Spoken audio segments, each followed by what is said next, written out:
making sure you're informed about the candidates you might vote for. Dr. Steve Ferrara is with me, running in CD9. Tell me a little bit about I was reading your bio. Please just tell us about your career. Yeah, well, first of all, thanks, Mike. I'm a big fan of yours and the show, so I appreciate you having me on. I'm a Phoenix native. I was born and raised here, graduated from high school here, and then when I was off in college and the first Gulf War broke out, like a lot of people, probably like your brother, yeah. I signed up. I got a surge of patriotism, joined the Navy. I never thought I would stay for 25 years, but I stayed because I love the mission. I love being part of something bigger than myself. I deployed to Afghanistan. I deployed with the Army, Navy, Marine Corps. It's just a great organization and a great institution. I got my medical degree along the way. I still continue to do that, and a lot of the reason I did that, I joined was because my dad's a Korean War veteran. He's a draftee, he was a working class kid, joined, got the GI Bill, and so I said, hey, I'm going to be a surgeon. I want to take care of people like my dad on the battlefield. You're being a little bit humble because you brought actually some new techniques to the battlefield that have been able to really save lives and limbs. That's right. When I was committed, when I went to Afghanistan, I volunteered. I was too specialized to go, so I just kept volunteering and volunteering. So they said, fine, we're going to send you, as a general medical officer with the Army. And people said, you're crazy. Why are you going to Afghanistan? And I said, I can't do any good in Afghanistan, being stationed here in San Diego. I got to go. So when I went, I went and volunteered. I was about a mile away from one of the MASH-style hospitals in Kandahar. I went over there, and I saw, our guys were getting, just battered. They were blown up, losing arms and legs, and, bleeding out. Right. And I'm an interventional radiologist. My specialty, I work at Maricopa County right now. It's a trauma hospital. You'd come and see somebody like me, and I said, hey, we can do these trauma procedures that had never been done on the battlefield before.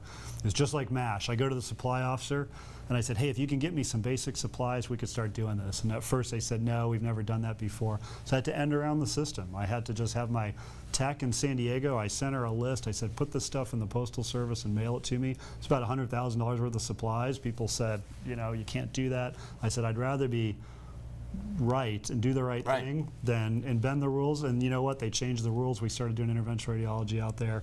We still have it today. It saved hundreds of lives, hundreds of limbs. The Wall Street Journal wrote it up and said, on distant battlefield, survival odds rise sharply because of the stuff we could do. I wish I could have been there for your brother. I mean that from the heart. And I believe you, and that's why it's so important that you did what you did, because of the people that came behind. We know that these wars changed the way we did things with the IEDs, and so the Humvees and the armored vehicles, they started plating from beneath because of the IEDs. So we've had to change because of the tactics of the enemy. So you were a big part of that. So let's take your career and look forward. Why go from where you are and the good you're doing and jump in the fray in Washington right now is chaos? Why jump into this? And I think it's because of what I've done and what I've seen. And if there was only one reason I'm running for Congress, it would be to give a voice to those folks that are still out there in harm's way. Our sons and daughters that are out there on the battlefield. And I think nobody like veterans understands that. We have fewer veterans in Congress than we've ever had in the history of the country. It's only 18%. Veterans know how to get things done. Veterans work as a team. Veterans aren't about political party. They're about mission accomplishment, solving problems. You never care about whether the person next to you, is Republican or Democrat or black or white or male or female. You just are concerned about making sure that they're, up to task and doing their job. So I think that's really, there's a huge appetite for that in the country and in the Congress. So that's really why I'm going, is to make sure that I can try to bring that voice to Congress. How is the campaign going? Anything surprise you about campaigning for Congress? It's a lot different because, again, spending 25 years as a military guy, one of the things I liked about it was that it was apolitical. I deployed under 3 presidents, 2 Democrat, 1 Republican. It's always aye, do your job. You get into a political campaign, and it's a lot different. One, you're having to play all the political games, which isn't something that really suits me. I'd rather just move ahead. I know we're doing the right thing, just get it done. And then you have to do, you're kind of a salesperson, and you're the product. You're the product, and your ideas are the product.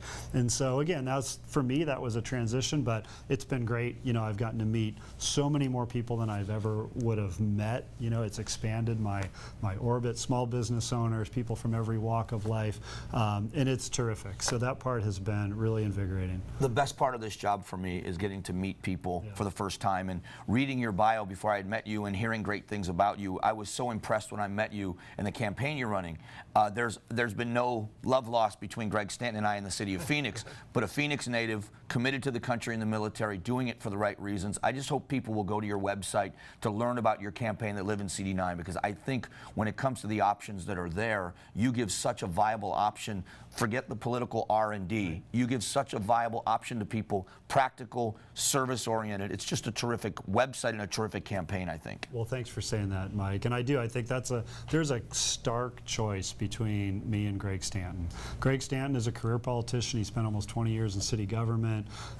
It's a tale of two cities. You know, he brags about his record, but really what you see when you look at his record is he did sweetheart deals for lobbyists and developers, did huge tax abatements that just took money directly out of our public education system to take campaign contributions and to enrich his friends, to develop downtown. In the meantime, Phoenix has double the uninsured rate of the national average. We are second in the country in extreme poverty.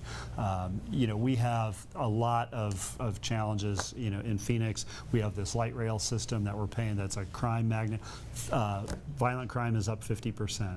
Since he's been mayor. I like the options that you're giving people, and I hope people will go to your website. I appreciate the time you come in, and I'd love to have you in again before the campaign's over. Thanks. Yeah, I'd love it. Thanks, Thanks, Mike. We'll be back.